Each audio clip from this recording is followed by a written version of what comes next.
Well, good morning, Interbet fans, and welcome to the preview for the Vaal Classic track here this Tuesday, the 14th of July. And a pretty straightforward meeting. This there certainly looks like the standout should be able to win. 20 pentrometer, so very firm the going, a 4-meter false rail to the 800 meters in the straight. So gives the horses a chance that are drawn badly, but I still think it is a vital factor, the draw here at the Vaal. Race 1 is it's only 8 races. Race 1's 10 past 1, 2,000 meters for the work riders. Consul Queen got the best form. She should be able to win this. What are the dangers? Last year they're taking the blinkers off her. She didn't seem to run her best her last 2 runs. She's a big runner, depending on her rider. Acorn Valley gets Chamu. Definitely got to have a big chance, but does she stay? She tried over 2,000, didn't run well at all.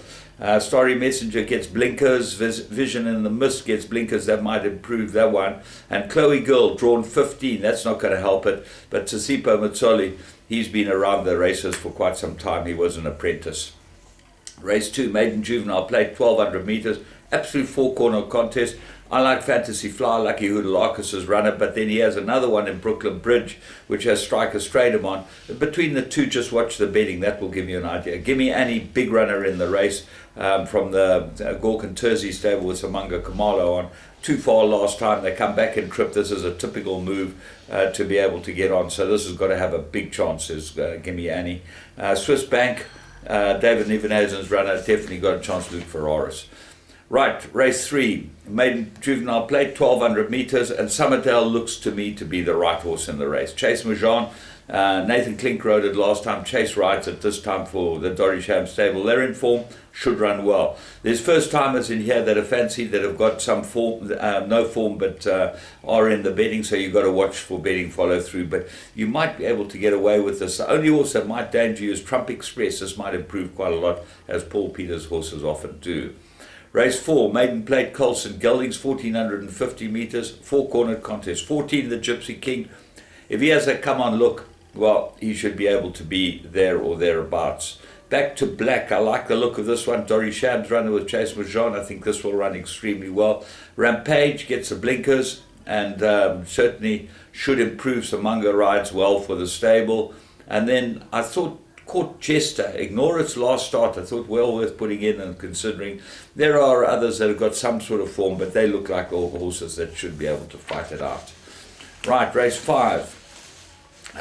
Classified stakes. I hate these classified stakes because they make no sense as far as the handicapping is concerned. But Tyrrell's Bullet won a good one last time.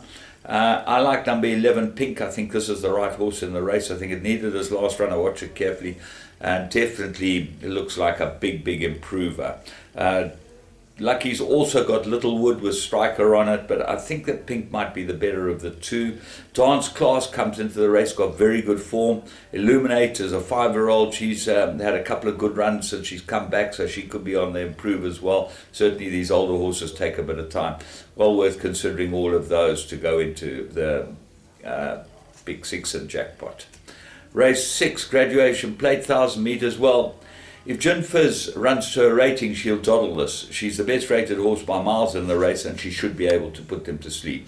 Captain Hindsight won a good race last time, won extremely well, but comes up against it here. Arapaho comes to the back and trip, and this might be what he's been looking for, so he could be a big runner here. Sherman Brown gets the ride for Paul Peter. And then Spring Break may be outside chance, but if Jim Fizz is at her best, she'll win. Race 7, Mirror rated 94,000 meters. I like Epic Dream. I think he's the right horse. I think that he needed his last run. There was a good run behind Marshall. Dennis Schwartz gets aboard him. He doesn't get the Apprentice Alliance, but he might have needed that run in quite a strong field. This is much weaker.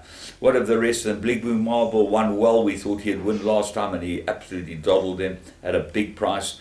How does it taste? I put the blinkers on this one. Have a very close look at the other one of Candace Dawson's runners. Sing for Nico won a good one a couple of runs ago, and then seemed to have lost it a bit, so maybe we'll come back. Isfahan, always there or thereabouts. Colt Dickon rides his horse well and has been running well, so the old boys have got a chance here. Race at 8, 1,000 meters. Merit rated 80, very difficult indeed. If I'm going to cut it down. Donny G, I went for him last time. Striker didn't look like he pushed him out, and at the end he looked like he was unhappy with the horse. So maybe back at the Vaal he'll be a better prospect, and I'm certainly putting him in. Pacific Winter won well at a very short odds, but comes up against them here because there's some good odd knockers. Pillar of the Earth, look for him to run well. Raymond Danielson rides this horse well. I expect him to run extremely well. Precious Stone's got good form. Garden Party blinkers last time ran shockingly. They kept the blinkers on it. Touch of Fate and Certifiable both come into the race with a chance, but very difficult indeed. So, have a great day out there, all you Interbet fans, and remember, subscribe to my show and share it with whoever you need to share it with. I don't mind. I want everyone to know about it, and I want everyone to subscribe and be able to get the information. I hope it helps you, and have a good day.